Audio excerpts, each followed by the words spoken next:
36. We're live. I guess we need to move on.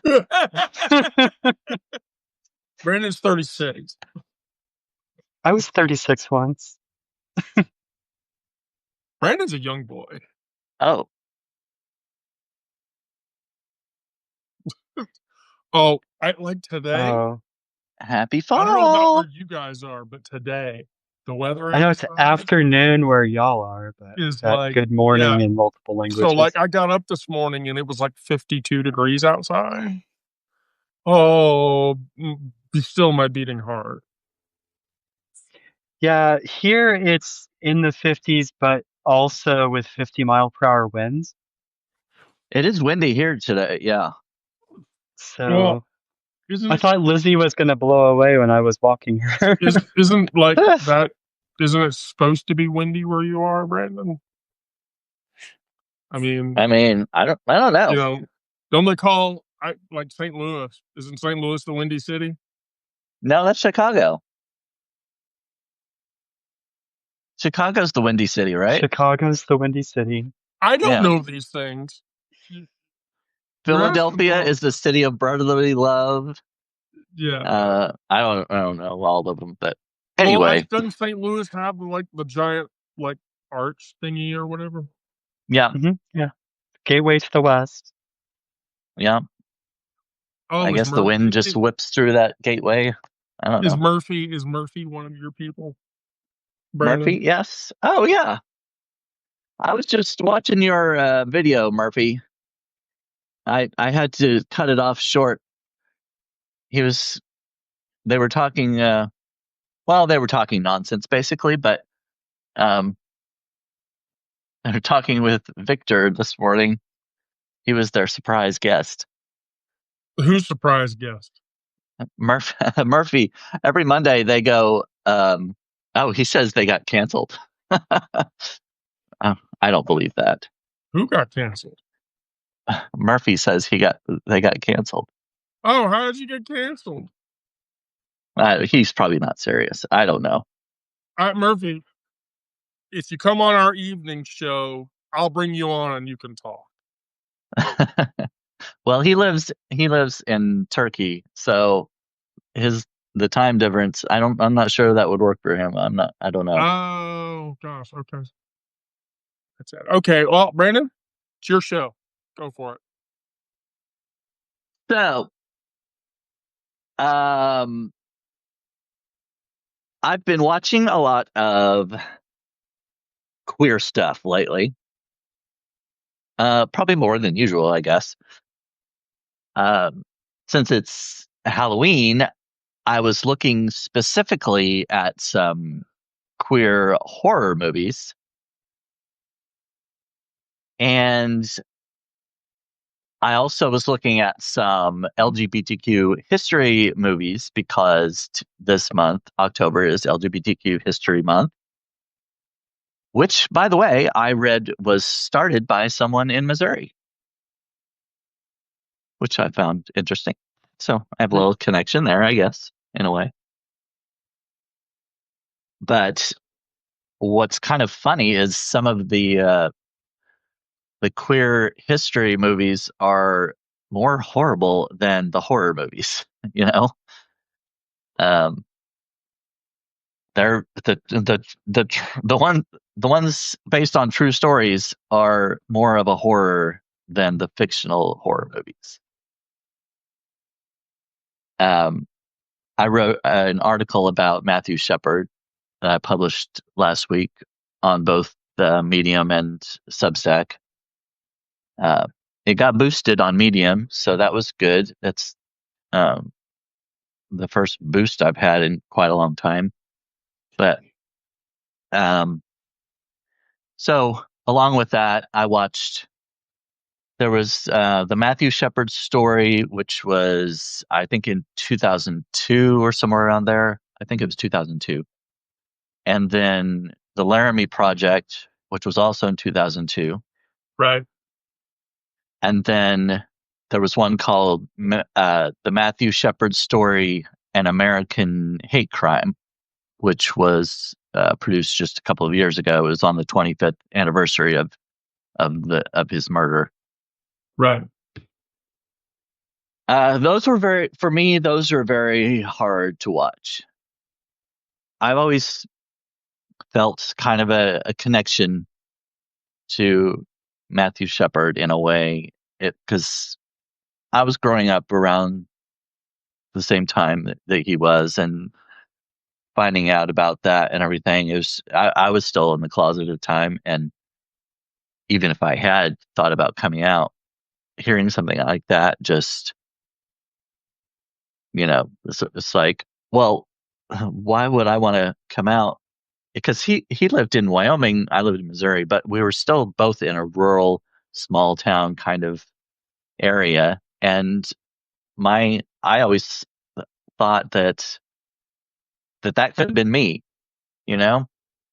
easily, if I had just run into the wrong person, been at the wrong place at the wrong time, that kind of thing. And so watching it, especially the documentary, was a lot more impactful for me. The sorry, I needed to put my phone on silent. So the first one that I watched was the documentary, I guess. Right. And it was very impactful. Hearing, because you get to hear the transcript from the investigator questioning Aaron McKinney, and what, in his words and everything, no dramatization or anything like that. And they interviewed a couple of Matthew's friends and showed pictures of him after they found him, Right.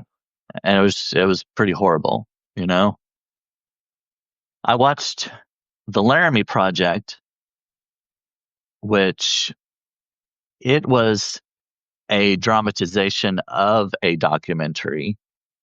It had a bunch of stars in it, like Steve Buscemi, Laura Linney, Christina Ricci, uh, Cameron Manheim. It was full of all kinds of different stars. And I don't know if I didn't read up on, I should have looked to see if they did it for lesser pay or anything like that. Because to have as many stars as they had on that movie, I would think, it would have had to either been a huge budget, or the actors took a cut in pay to do the movie because of because of what it was, because of that cause. But I don't know for sure what it was. Anyway, so for me, that movie was not as impactful because I was a little distracted by the amount of stars in it. I knew it was harder for me to take it seriously, if that makes sense. It was harder for me to believe it, because I knew I was very familiar with all the actors. But it was still impactful, but for me, not as much so as the documentary, hearing and seeing the real footage. And have either of you seen any or all three of those movies? I haven't seen any of them.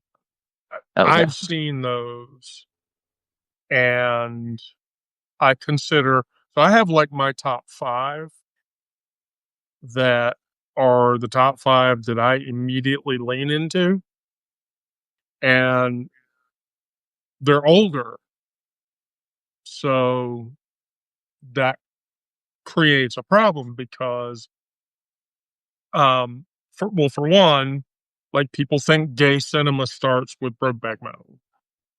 Oh yeah, yeah,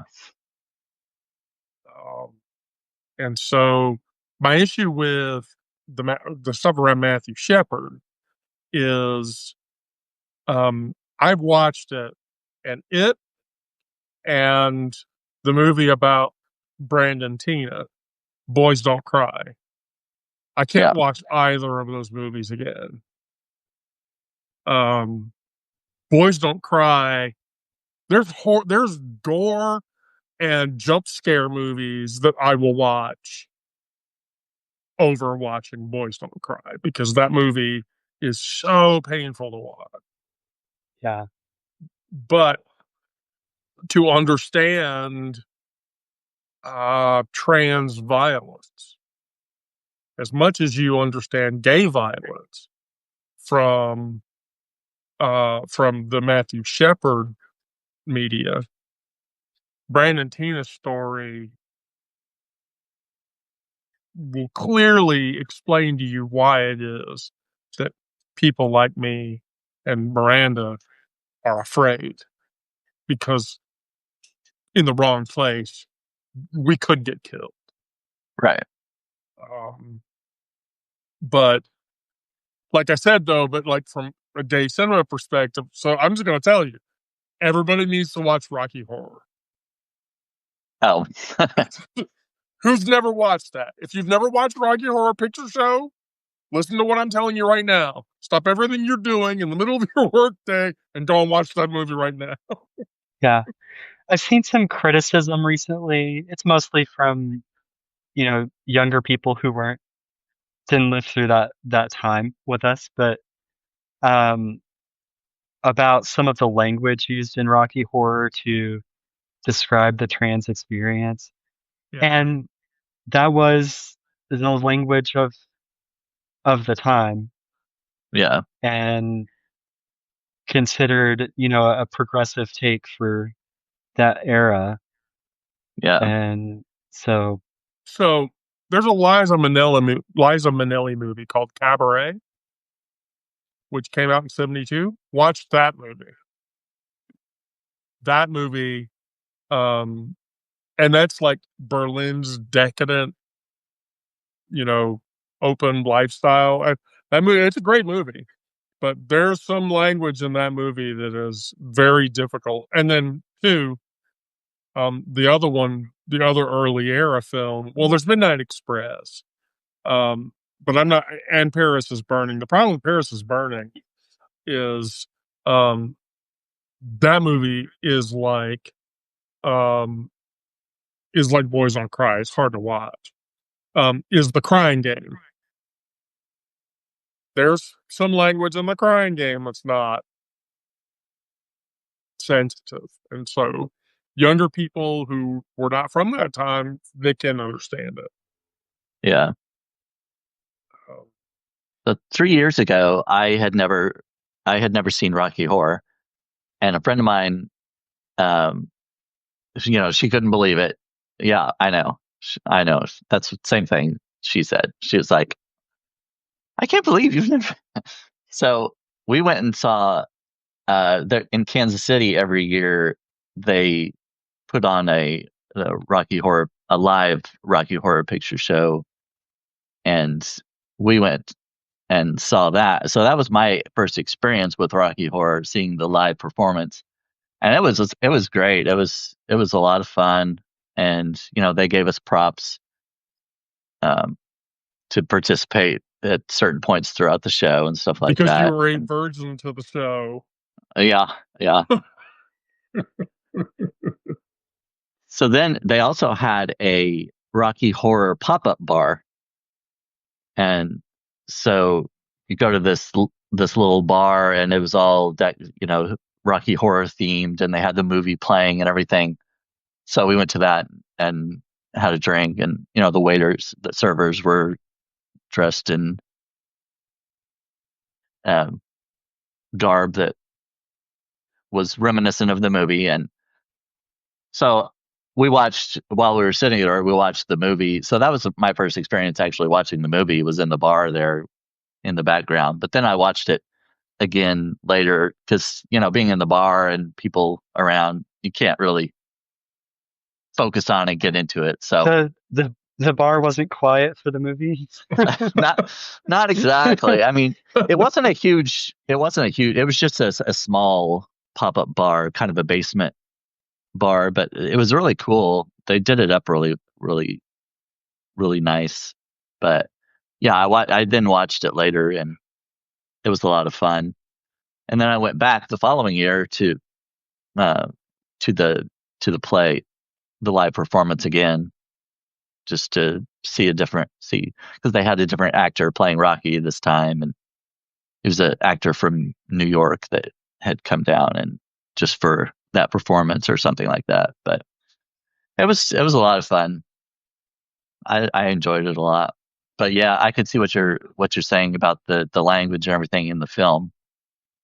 And I've seen others. So in my rabbit hole of queer horrors, I came across one called Curse of the Queer Wolf. Yes. And I told you about that, Wendy, I think. Uh-huh. And did you watch it? Oh, yes. Yeah. So this is from 1988. So you can kind of imagine that it's very similar as far as the problematic language and things that they use. I mean, it was ridiculous. I mean, the misogyny in it, which is very common with movies from the 80s. I was like the man and his wife. The guy would go out to a bar and stuff, and the wife was like, "Where have you been?" It's like none of your business, you know. So he was going to a strip club with his buddy and everything, and that was supposed to be completely fine. He didn't have to explain to his wife what was going on and that kind of thing, you know. But besides all that, then there was the queer side of it, the queer wolf. So, what did you think of the movie, Wendy? I'm curious before I s- speak on it all to So hear what you're saying. here's the thing. There's a later film. I watched that movie, and having had watched it, there's a Toni Collette movie that came out in 2018 that I immediately thought of after watching that, and so I had to rewatch it. And that movie is Hereditary, which if you I haven't. I put that on my list to watch because a lot of people have been talking about that, and I haven't. I haven't seen it yet. yeah, but that movie Hereditary it's a painful. I'm gonna warn you, it's a painful watch. Mm. Um, but that Hereditary is that's I'll just put it this way. That's family horror centered on feminine bodies and inherited trauma. That's the only way to explain that movie. And it's hard. It's really hard. Hi Onyx. Thank you for coming. Um so if you watch Hereditary, I definitely want to hear your opinion. Yeah. So, Um Curse of the Queer Wolf though is a comedy horror, yeah, very much focused on the comedy aspect of it. yeah, yeah. But But it yeah, was I watched it. I found it entertaining. I mean, there's 80s movies that are trans erotic and homoerotic, even in places that I've seen before. That, I mean, there's James Woods. I mean, he's a piece of shit and nobody should like him. But there's a movie he did in the 80s called Videodrome. There's a shit ton of homoeroticism and trans eroticism that happens in that movie. Likewise, is the Lynch movie Mulholland Drive, which if you've never seen that, you should watch that film. I've heard of that, but I haven't seen it.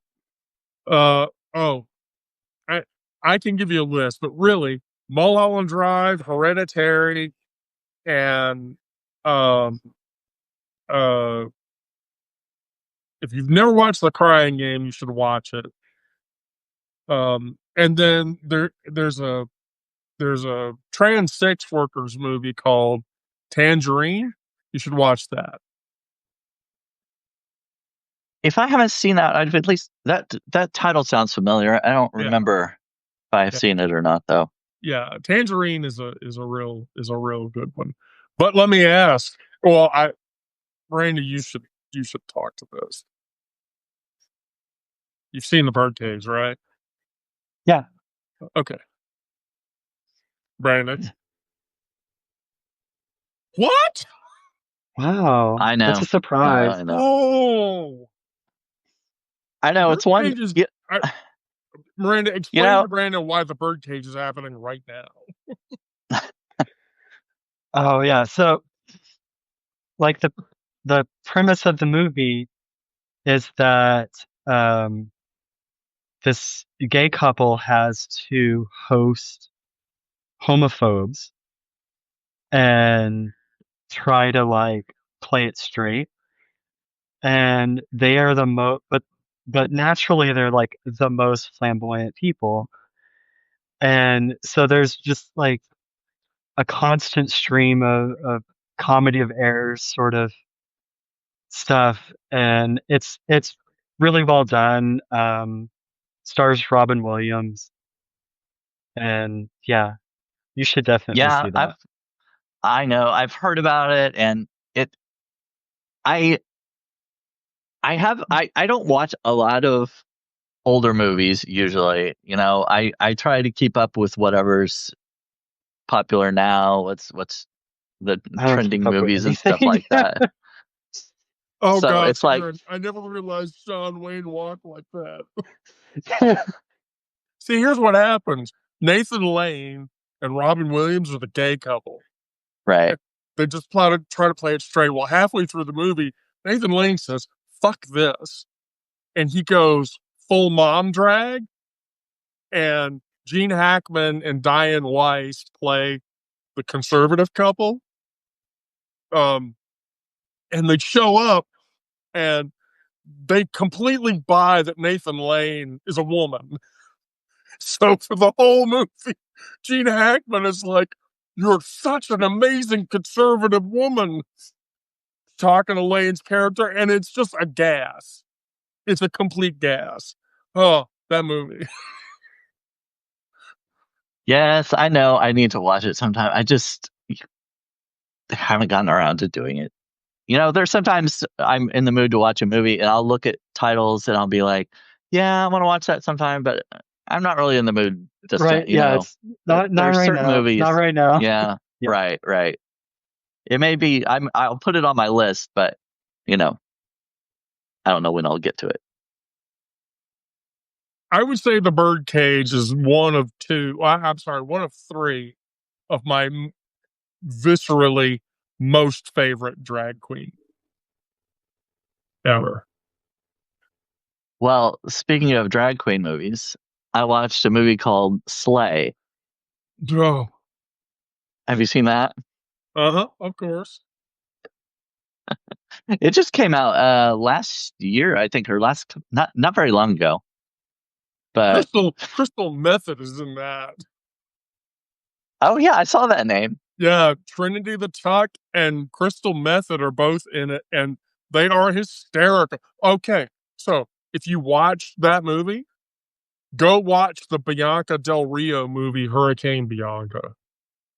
Hurricane Bianca. Yeah, yes. I'm having to write these down because I can't remember anything. Yeah. Hurricane Bianca. That's Bianca Del Rio, Roy Haylock.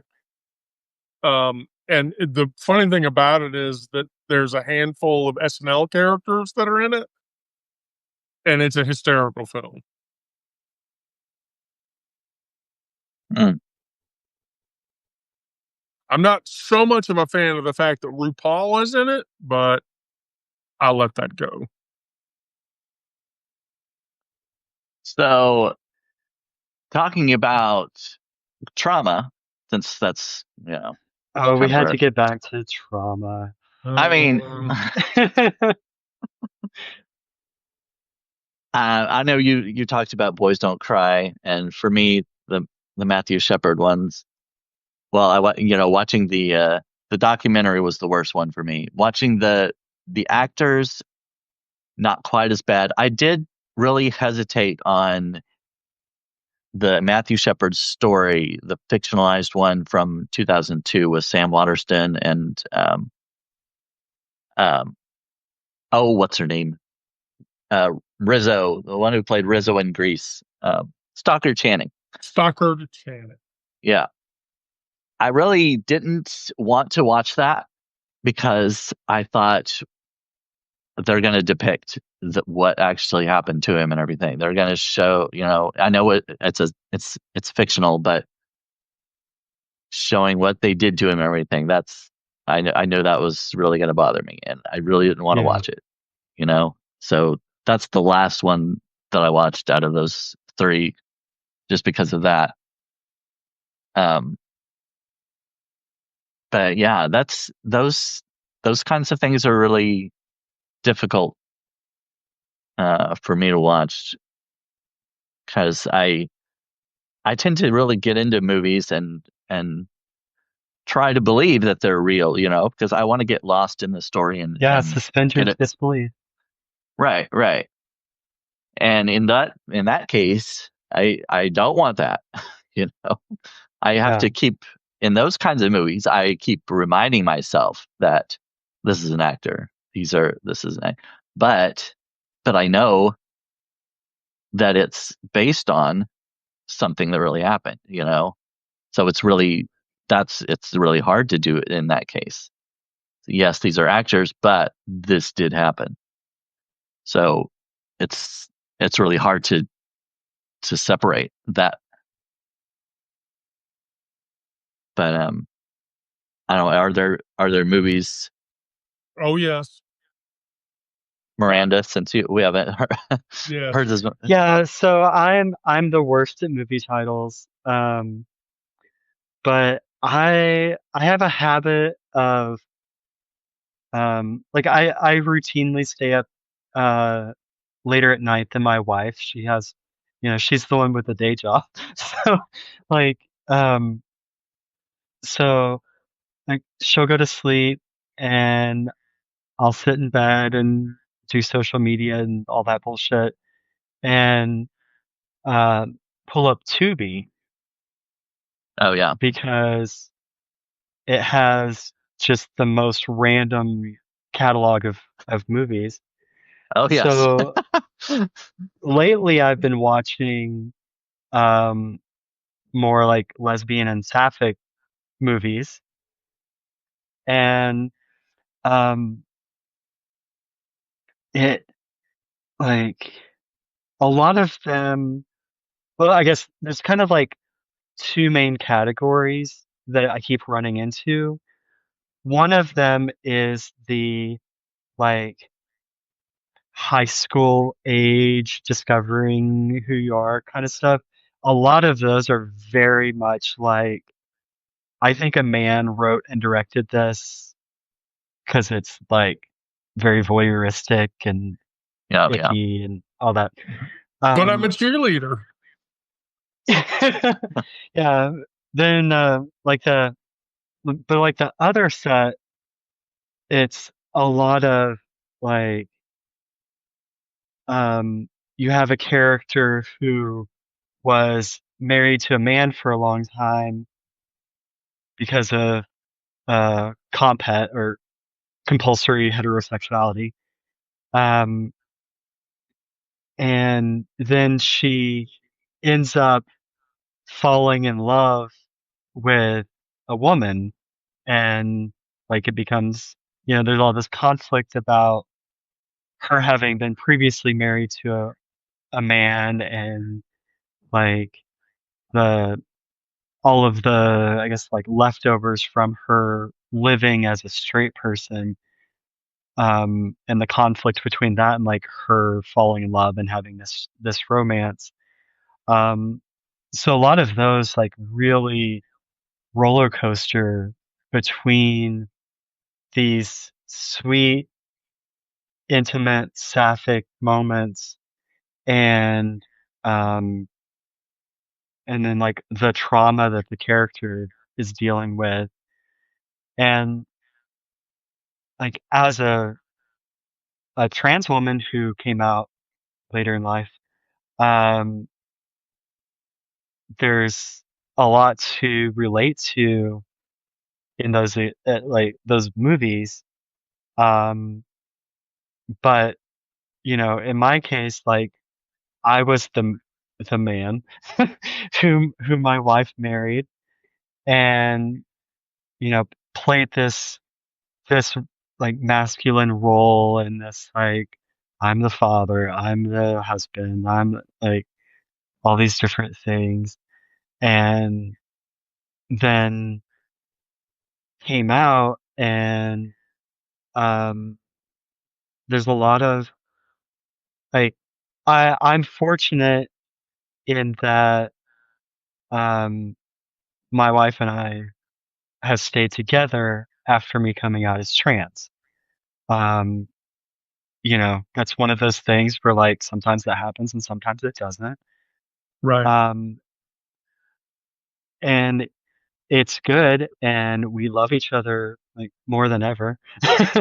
But also, there's a lot of like dealing with the trauma of um me having pretended for so long and learning how to um like love her as a woman and her learning how to love me as a woman. And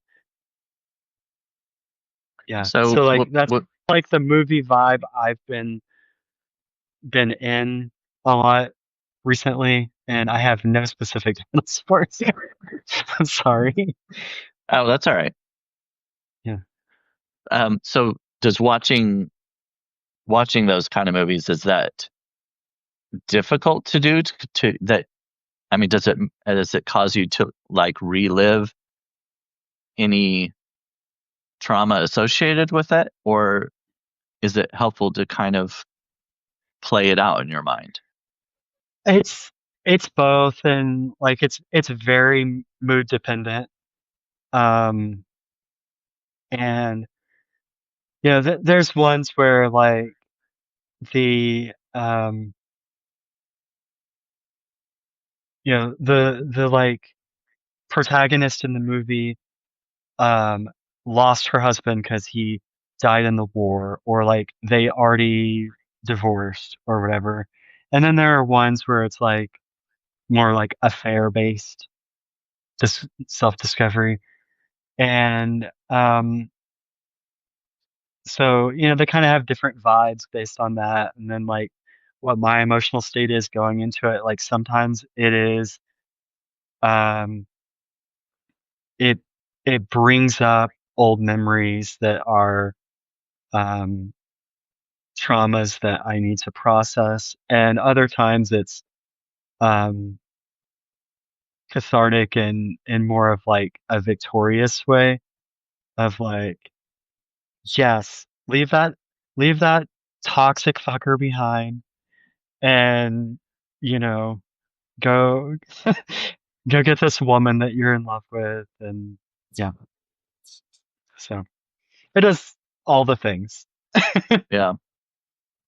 Yeah, I've seen a lot of, especially on Tubi, a lot of uh, gay queer movies that a lot of them are, you can tell they're just made as an excuse to show some uh, male on male sex scenes Yeah, and stuff like that, show right, some yeah.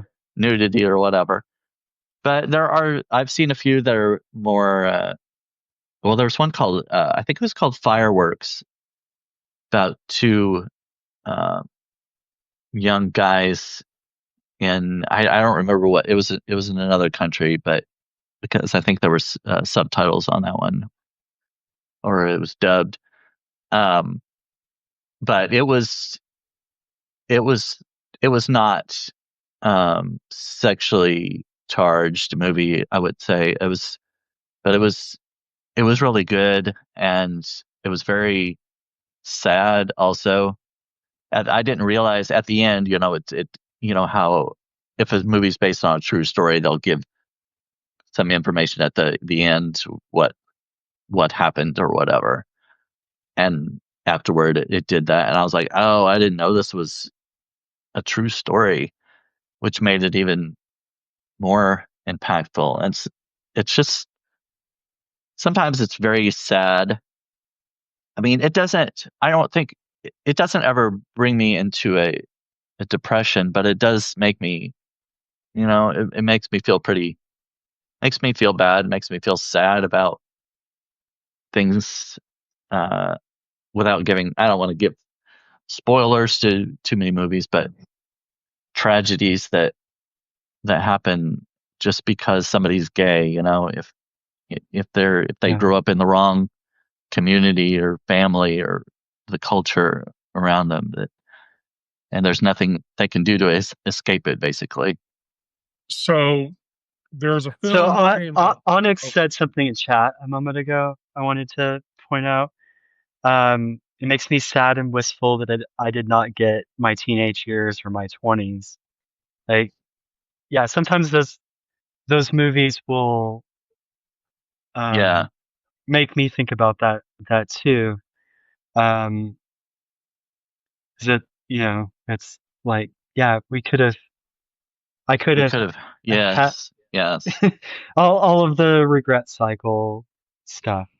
That's one thing that Love Simon did for me. That was such a good movie. I thought I really enjoyed it, but just seeing he was able to come out to his parents and they were supportive and everything. And he had a little trouble in school and stuff, but he still was able to, people kind of rallied around him and tried to set him up with somebody that he liked and everything. And I cried a lot at that one, partly because I thought, I wish I would have had that. I wish I could have experienced that when I was young and not have to go through things that I had to go through, the homophobia and things, and being not feeling like I could come out to anybody, my family, and things like that. So sometimes those movies, even though they are heartwarming and positive in a general sense, they make me sad because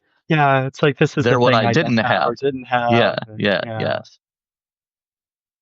so there's a film that came out in 2012, Brandon, and I think if you watched it, you would have a growth moment.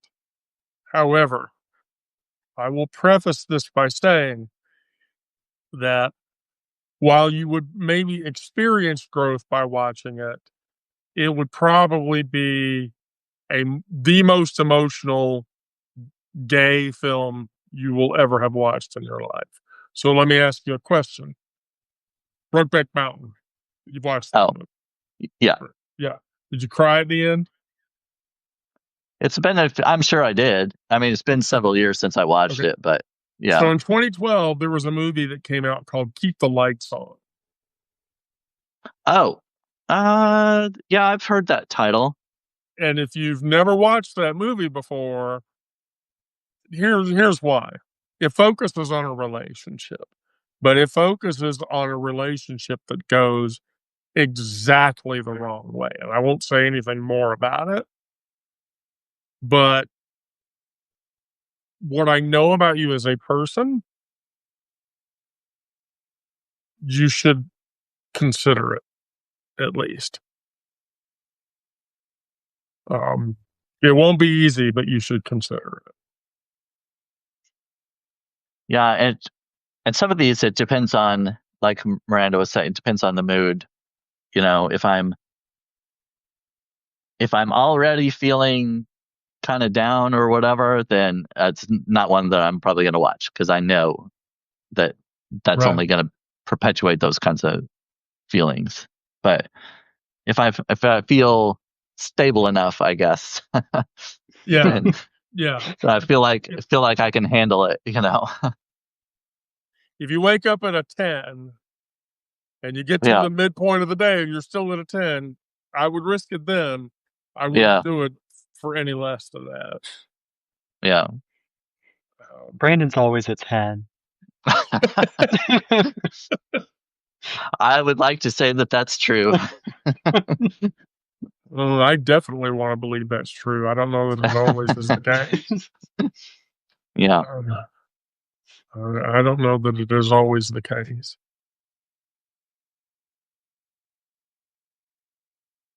Let's see. Where else was I gonna? Oh, there are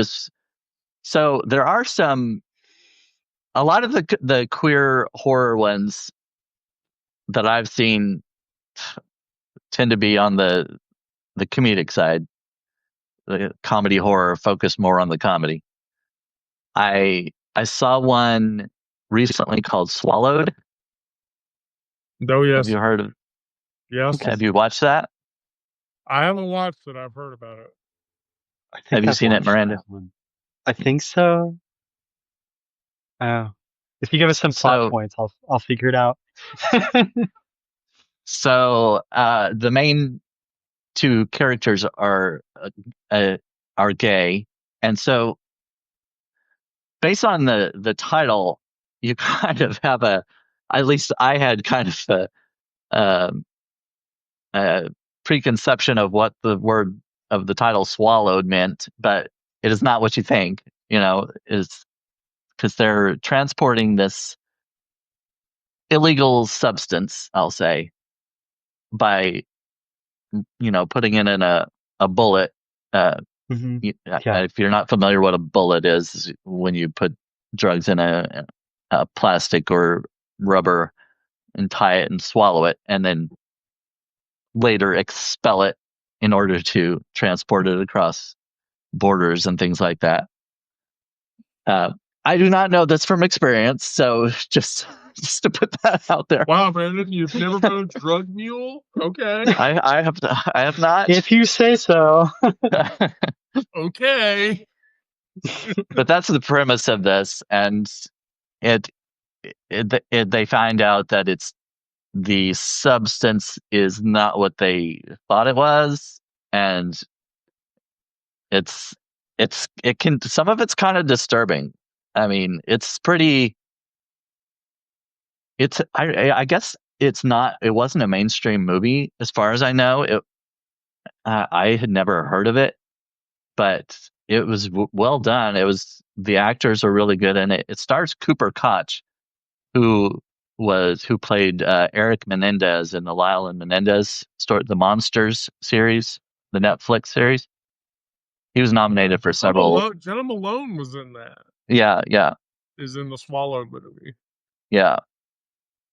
Cooper Um, Koch is a great actor. He's gay. He's played in a few other gay films. well, And he was in, I think, They Them. oh, okay. I didn't. I don't know if I saw that, but Well, They Them is like that's a queer slasher film. oh, okay, yeah, yeah. So They he's slashed them. Yes, Yeah, I'm sorry. slashed him. They Yeah, flashed. yeah, yeah. But it was really he's a great actor. He was nominated for several awards, Emmys and stuff for his role as Eric Menendez, and that was another great series. Ryan Murphy directed that. I thought it was really good. If you haven't watched that, I would recommend watching it. But anyway, Swallowed. I kind of wish they would have chosen a different title for that, because it does kind of, uh, at least for me, it kind of put me in the mindset knowing that the characters were gay and having the title Swallowed. It's like, oh, that sounds kind of almost kind of cheesy, like sexually based or whatever, but it really had nothing to do with that. So I kind of wish they would have done, because I think a lot of movies are like that, where it would have been more popular or people would have watched it if they had chosen a different title. Right. And it was a good movie as far as if you like horrors, and it had several gay characters in it. So anyway, that was a good one if you really want like a horror type. But Monsters, the Netflix series Monsters was a really good one too. A Right. lot of people have this, because they think of the Menendez brothers as monsters and that were horrible people. What they did was horrible and all that. But when you watch the series, it really gives you a different perspective, makes you think about that whole crime and their motivations differently. I know it was Hollywood produced, they put their own take on it and everything, but it really makes you think, well, what if all of this had happened? It doesn't make what they did okay, definitely, but it does kind of give you a different glimpse into their lives and who they were, what might have happened to them growing up. I thought it was really well done. Every episode kind of, at least at first, it takes you into different perspectives. It shows you Lyle's perspective, and then Eric's, and then the parents, and so I really like the way he did that. And Ryan Murphy, of course, did the American Horror Story series and uh, Glee. So I think he's done a lot for putting a lot of gay actors and gay characters in the spotlight, which and his movies and shows have done very well. So I think he's done a good job for the queer community, kind of giving them more of a spotlight. Well, are But you a Mike Flanagan fan? what I don't know, Mike Flanagan. So Mike Flanagan did the series The Haunting of Hill House, Oh yeah, I watched that one. which that's got much gay Yeah, through it. If you've never watched The Haunting of Hill House, that was a good series. I thought it was kind of creepy, and I like suspenseful horror type. I don't like Saw movies or the ones with a lot of blood and gore, but I like the suspenseful horrors. And Haunting of Hill House was a good one. yeah, Or no, wait a minute. I'm thinking of Bly Manor, the yeah. Haunting of. Bly Manor was the series he did after that. The Haunting of Oh, Hill House. okay. I haven't seen the Hill House. I've seen Oh, Bly you need to Manor. watch it. There's sapphic and gay references all through the entire, and then Flanagan does it again with The Fall of the House of Usher. Oh yeah. But the Usher film is very painful our series is very painful to watch. Well, I watched Bly Manor. It did have two gay characters in it, but I Right. haven't. The Hill House is actually on my watch list, so I just haven't gotten to it yet. Yeah. When you watch that, I want to hear what you thought of it. When you watch that, I want to hear what you thought of it. Well, I'm gonna have to wrap up pretty soon because I have another live coming at 1 o'clock my time. So, Oh, um, I have a hard stop at 2 because I have a meeting oh, okay. with So I guess if there's anything you want to wrap up, any final thoughts about queer horrors or entertainment, either of you? um I didn't have Or I any can start if you want to. any other notes. Um let me look over Well, while uh you're looking, I'll say my little spiel then. Uh, so the especially when it comes to stories like with Wendy, The Boys Don't Cry, and Matthew Shepard movies with me, I don't feel the need to watch those because I know how horrible it is already. Yeah. But I wish that more straight people would watch movies like that. I think more people who are not in the queer community, who are not part of the LGBTQ plus, they need to watch these kinds of things and know what can happen Right. Yeah. to people in the community. Because it really, for me, I know I can put myself in his place. It's very easy for me to do that. But for some people, it's not. They might hear the story on the news or wherever and think it's tragic and whatnot. But I think people need to watch movies like that and see exactly what happens, what could happen, what is still happening in some places. Yeah. Well, I mean, enough people went to see Brokeback Mountain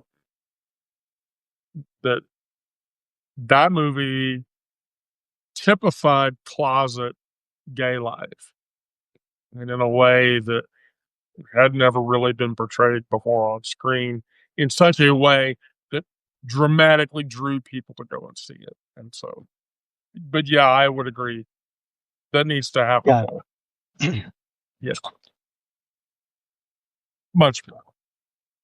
All right. Well, we got 6 minutes, so who's going? Who's going on? Who's going on Friday? Is it my turn or Wendy's turn? I can't remember. I just know it's not mine. I'll come up with something for Friday. Okay. Because if you don't, And I mean, here's what's going to happen. You let me know tomorrow. Okay. You send me a message to our secure chat space, and you tell me because if you don't, I have a topic we can do it. I was going to say the same thing. I mean, if all else fails, I do have another topic I'd like to talk about for the next time I do it. So yeah. So okay, well, I'm good. Miranda, Brandon, final all thoughts. right. Yep. Not for me. Always lovely to do this with y'all. Yeah, I love every minute of it. Let's keep Nobody cried this time, which was a little bit weird, but that's okay. Yeah, it could have easily happened. Just, I guarantee you, when I do it next, there's going to be crying. Well, look forward to that. Oh yeah. Who's it going to be? Me or Yeah. you? Anyway, all right, Brandon, go have fun. Thank you, everybody. All right. Yep. Checking out. See you later. Love you both.